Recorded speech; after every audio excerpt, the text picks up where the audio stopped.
begin with my brief discussion with what I have learned during our Ed 305 discussion. Let me introduce myself first. So, I am Jendi Pakulanang, a third-year science student.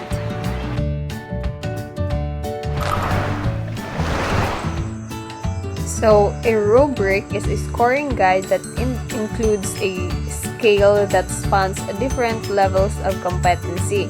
It is most common and most effective. It also organizes and gives more detail to the criteria and uses description of different levels of quality in each criteria. It also communicates the essence of what is being assessed.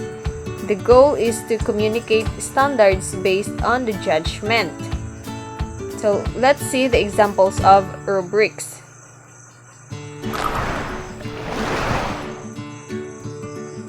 So an analytic rubric provides specific feedback along several dimensions and descriptors of the products.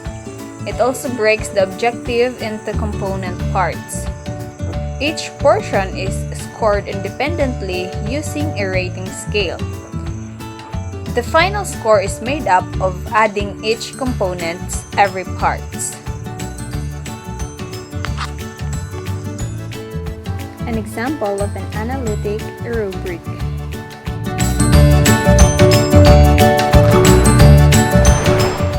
So, holistic rubrics provides a single score based on an overall impression of a student's performance on the task. It is used to score students' work as a whole, yielding one holistic scored. An example of a holistic rubric. So, analytic versus holistic. So, when we say analytic rubric, it provides specific feedback along several dimensions, whereas holistic rubrics provides a single score based on an overall impression of a student's performance on the task.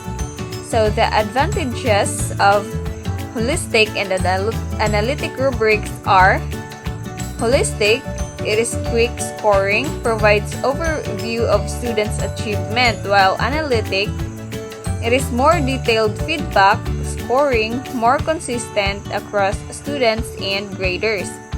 So the disadvantage of the two, the holistic does not provide detailed information and it may be difficult to provide one overall score, while analytic, it is time-consuming to score.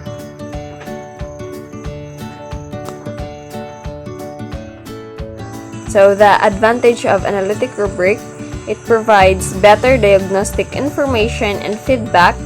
It is useful as formative assessment. Students' strengths and weaknesses are more clearly expressed, and students can connect their preparation and effort with the evaluation. So the disadvantage of analytic rubric, it takes longer to create and score. Whenever it is possible, use analytic rubrics.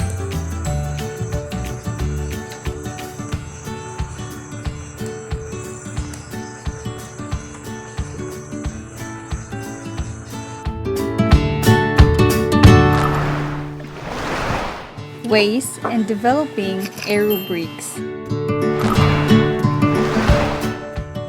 In developing a rubrics, it is best to combine several different procedures.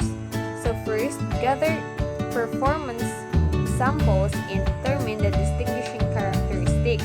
2. Put a group of students sample into the 3 qualitatively different piles and examine the samples to see what distinguishes them. So you need to identify the characteristics, provide the basis for the dimensions of the rating scale. So 4. Review the initial thinking about the scale with others. And after that, the feedback from others, write the first draft of the descriptors to each point of the rating scale. Then use the first draft of the rubric with additional samples of the student work to verify its function as intended. then revise as needed and try it again with more samples of work. And lastly, you need to repeat until the rubric provides a valid, reliable, and fair way to judge a student's performances.